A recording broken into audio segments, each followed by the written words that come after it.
Hi everyone, and welcome to another Uncut Exception Many Sessions live stream. So we are now at episode 28. For this evening, I think it's going to be a short stream. I'll be sharing about Snowpack, specifically Snowpack's um, streaming imports feature. So if I can share my screen, okay, entire screen. Yes, as I was saying, we'll be taking a look at Snowpack. Basically, Snowpack is a front-end build tool, just like Webpack or Rollup or others. So it supports all the features that um, we know, like bundling or development server, how to measure load or replacement, like a lot of plugins, etc.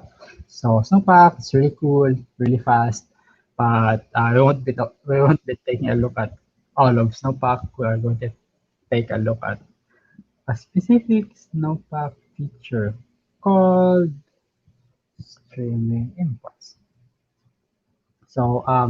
Basically, streaming imports allows us to import dependencies in our code without installing them. So they will be like downloaded and executed directly from a CDN, which is like a remote URL somewhere instead of downloading them into our local machine using npm install. So let's just take a quick look at how it works. So here we have our sample code. So we have our bare HTML file. So this will be our root element where we will mount our React component later on. And then here we load our entry point script. This uses, since we are going to be importing using S modules, we need to load our JavaScript file with a script tag with type module to indicate that we will be using S modules. So this is basically it. Index.js, here we have index.jsx, which will be compiled to like index.js later. So here we have a very like simple React code. The important part is it's not like the React itself, but how we load in the dependencies. So here, Snowpack supports JSX, which is cool. But let's focus on these two. So we are importing React and React DOM because that's what we need to display stuff on our page. But thing is, normally when we want to run that, we still need to npm install React and React DOM, right? So that these libraries will be downloaded from npm, added to node modules, and then bundled together in our app. But with Snowpack streaming imports, you don't have to do that. So to check, all we need to do is just install Snowpack. So I already did that.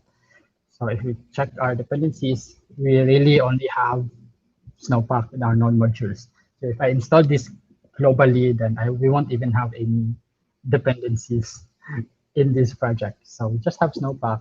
So let's run Snowpack dev. So okay, let's take a look at what we can do with Snowpack. So we can initialize our project, prepare, dev, build for production, etc.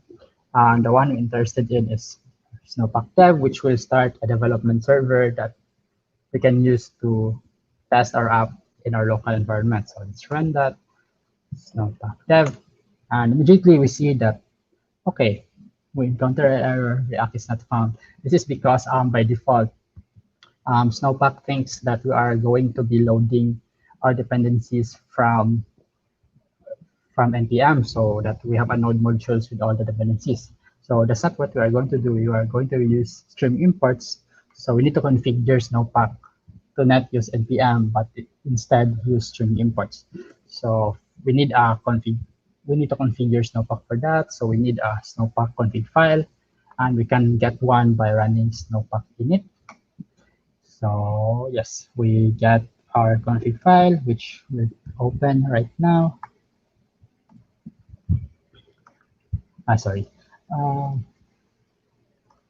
Okay, so this is our config file. Let's just clear out the ones that we are not going to use, so it's not confusing.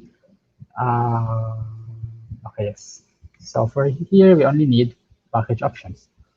And if we go to the Snowpack docs. To enable streaming imports, we need to add this into our config file. So we are going to add that here. So what this tells Snowpack is that all dependencies are going to be retrieved from a remote URL or a CDN. In this case, it's going to use skypack.dev. So skypack is a CDN for all like NPM packages, but optimized for ES modules. So these are managed by the same people or like the same devs, I think, that are working on Snowpack also. So it should work seamlessly. So just with this change in the config file, we can now try again in our app of Snowpack dev. And as you can see, it runs properly without any errors. It didn't complain anymore that React was not found. And if we go back to our page, we see that it's properly rendering our JSX code. So let's take a look at the network tab. If I refresh it, we see, oh, that's HTML page. Here's our JS file. We see that the bare imports that we had earlier in our source code, instead of React and React DOM, they have been transformed by Snowpack into URL imports.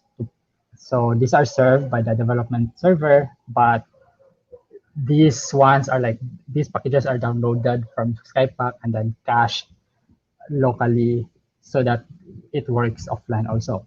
So that's pretty much it. We didn't install React, so if we take a look at our project,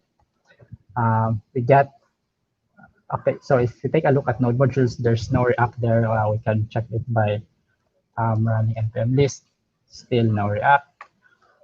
We get this Snowpack directory though, but it's not the React code. It's just some types that can be used for using TypeScript. It's just the type definitions, so it's not React source code. So that's it. Yeah, and yes, that's streaming imports. So streaming imports, this is like a Snowpack feature wherein our bare imports like this are going to be transformed into URL imports using ES modules to load our dependencies from a CDN like Skypack instead of from node modules which we install using npm. And that's pretty much it for this stream. So as I said, it's going to be a really short one. And thank you for tuning in. We'll continue doing the streams every Saturday 9 p.m. So see you next time. If you have questions, please leave them in the comments. And see ya. Bye-bye.